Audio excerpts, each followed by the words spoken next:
Hello friends, in the last video we discussed Ashoka's policy of Dhamma and we saw that to propagate his policy of Dhamma, Ashoka had written it on rocks which are called rock edicts.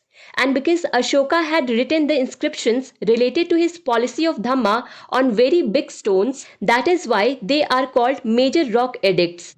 We get to see these major rock edicts of Ashoka at 10 places. These places are Manchera, Shahbazgarhi, Kandhar, Girnar, Sopara, Sanati, Yeragudi, Jogad, Dhauli and Kalsi. These are the 10 locations where we get to see major rock edicts of Ashoka. Shahbazgarhi and Manchera are in Pakistan, Kandhar is in Afghanistan, Kalsi is in Dehradun, Uttarakhand, Girnar is in Gujarat, Sopara is in Maharashtra, Jogad and Dhauli are in Odisha, Sanati is in Karnataka and Yeragudi is in Andhra Pradesh. Now we can see here that out of all the major rock edicts of Ashoka, the northernmost rock edict is in Manchera, the westernmost rock edict is in Kandhar, the easternmost rock edict is in Dhauli, Odisha, and the southernmost rock edict is in Yeragudi, Andhra Pradesh. So these are the locations of major rock edicts of Ashoka, which we can see is at 10 places in total. But the total number of rock edicts of Ashoka is 14. And out of these 10 locations, there are 5 such locations where 14 of 14 rock edicts are present. And these locations are Manchera, Shahbazgarhi, Kalsi, Girnar and Yeragudi. Apart from this, 13th and 14th rock edicts are present at Kandhar in Afghanistan. Its reason may also be that the part of the stone where the rest of the rock edicts were present has been broken or fragmented. 8th and 9th rock edicts are present in Sopara. Dhauli has 1 to 10th and 14th rock edicts. Apart from this, there are also 2 separate rock edicts. And similarly, Jogad also has 1 to 10th and 14th rock edict. In addition, there are also 2 separate rock edicts. These are the same separate rock edicts which are also present in Dhauli. So we can see that the separate rock edict 1 and separate rock edict 2 are present only in Dhauli and Jogad. These rock edicts were basically written after the Kaling War, where Ashoka expressed his grief after the Kaling War and apologized for the atrocities committed in the Kaling War. Apart from this, if we talk about Sanati, then 12th and 14th rock edicts are present here. And apart from this, a separate rock edict is also present here. Now let's talk about the language of rock edicts. We can see that the rock edicts present in the area of Pakistan, that is northwestern area of modern empire, in Manchera and Shahbazgarhi, there these rock edicts are in Prakrit language and the script used is Kharoshti. This is because this area has been under Persian influence and the people here understood Kharoshti script. Ashoka wanted these rock edicts written by him to reach the common people. That's why he got rock edicts written in local language and local script. And this was the reason that the rock edict of Kandhar is bilingual. Here Greek and Aramaic languages were used because there was Greek influence on the people here. For a long time, Greek satraps used to rule here.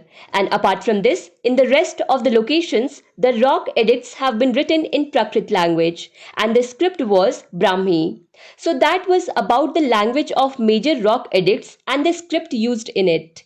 Now let us see the content of these 14 rock edicts. Let's see what was actually written in these rock edicts. Starting with rock edict 1. Here Ashoka talks about stopping animal slaughter and says that festive gatherings and killing of animals should be completely banned. And along with this, he himself has accepted that he has left animal hunting.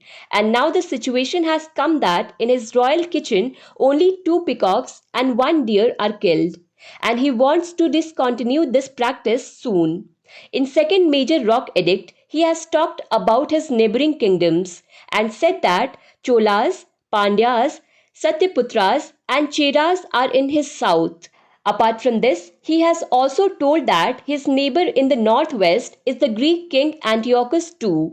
Third major rock edict Ashoka has issued after 12 years of becoming his king. In this, Ashoka has said that we should treat Brahmins generously. And at the same time, in this edict, he has also talked about the duties of the officers associated with his provincial administration. He has said that Yuktas, that is subordinate officers, Pradeshikas, that is district heads, and Rajukas, that is rural officers. All these officers should visit all the areas of the Mauryan Empire every 5 years and spread the policies of Ashoka's Dhamma.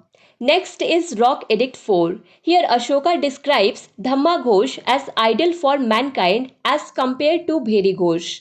Means conquest through the policy of Dhamma is better than war for human mankind.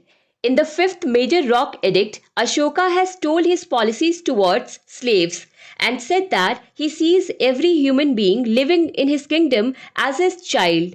Apart from this, he has also given information about the appointment of Dhamma Mahamatras in his same rock edict. Dhamma Mahamatras are basically the officers whom Ashoka has appointed to spread the policy of Dhamma. In Major Rock Edict 6, Ashoka talks about his welfare measures and says that it is Ashoka's constant effort to know about the conditions of his people. In Major Rock Edict 7, Ashoka talks about mutual harmony and tolerance among all religions. Ashoka has said that if you degrade someone else's religion to advance your religion, then by doing so you are actually harming your own sect. Next is Major Rock Edict 8. Here Ashoka has talked about his first Dhamma Yatra. Here Ashoka has mentioned that he went to Bodh Gaya and visited the Bodhi tree. After this, in Rock Edict 9, Ashoka talks about condemning popular ceremonies and says that it would be better to follow Dhamma related ceremonies than such wasteful expenses. Apart from this, in Major Rock Edict 10, Ashoka has condemned the desire of fame and glory and said that you should not run after glory and fame but stress on the popularity of Dhamma. After this, in Major Rock Edict 11, Ashoka further elaborated the principles of Dhamma. And in Rock Edict 12, he talked about tolerance between all religions. And the most important is Rock Edict 13, where Ashoka describes his victory over Kaling and high number of casualties and states that victory by Dhamma is better than victory by war. And along with this, he has also mentioned that on which countries he has achieved Dhamma victory, that is, to which places he has spread his thoughts. He is said to have conquered the southern kingdoms, Cholas, Pandyas, and in fact Sri Lanka. Besides, the Greek king Antiochus II Theos of the Seleucid Empire, Ptolemy III of Egypt, Antigonus Gonatas of Macedonia, Macas of Cyrene, Alexander I of Epirus. All these are the countries where Ashoka had conquered Dhamma. That is, Dhamma had reached all these places. The thing to be noted here is that Rock Edict 13 is the largest inscription among all rock edicts. Apart from this, the last major rock edict is 14. Here Ashoka has told that in which parts of the Mauryan Empire these inscriptions have been engraved. So these were the 14 major rock edicts which were deciphered by James Princip. James Princip was the first to decipher the major rock edict of Girnar, which was written in Brahmi script. But after deciphering all the major rock edicts, it was not clear that which king has written these rock edicts, because in all these rock edicts, king was referred by variant of two names, Devnampriya and Piyadasi. Devnampriya, that is beloved of God, and Piyadasi means that king who loves people of his kingdom. So it remained a mystery that who actually is this king who calls himself Devnampriya. But because in Mahavamsa and Deepvamsa, in both these Ceylonese chronicles, epithets like Devnampriya and Piyadasi were used for Ashoka. So ultimately, it was clear that all these major rock edicts were written by Ashoka.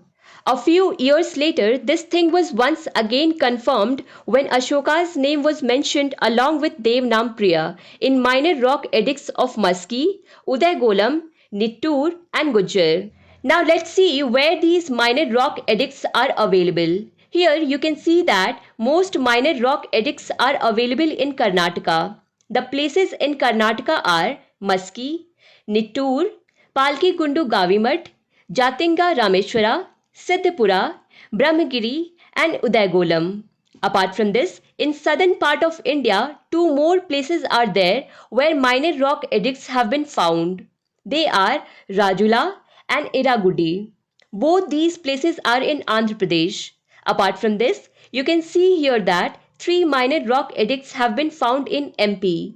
These places are Gujjar, Panguraria and Rupnath. If we talk about minor rock edicts, then one rock edict has been found in Delhi, one in Barrett, which is also known as Bhabru inscription.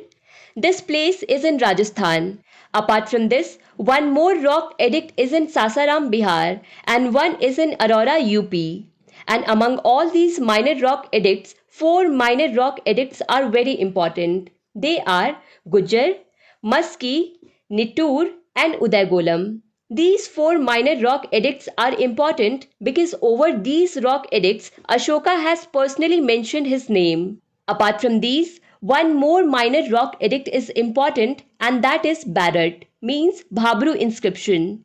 And this one is important because the total number of minor rock edicts are only 3 and Bharat is the only location where the third minor rock edict has been found. At rest of the locations, either Rock Edict 1 or Rock Edict 2 has been found or both Rock Edict 1 and 2 together have been found. But this is the only location where the third rock edict has been found. In this rock edict, Ashoka has expressed his faith toward Buddhism and Sangh, and along with this, he has mentioned some scriptures for lay worshippers, which can be recited continuously. If asked on what basis any of the rock edict is mentioned as major rock edict and minor rock edict, then its simple reason is that minor rock edicts have been written on small rocks, whereas major rock edicts have been written on big rocks. So these were the details of Ashoka's rock edicts. To understand Indian history and Indian polity in detail, do follow Bookstava playlist. Link is given in the description box. Thank you for watching.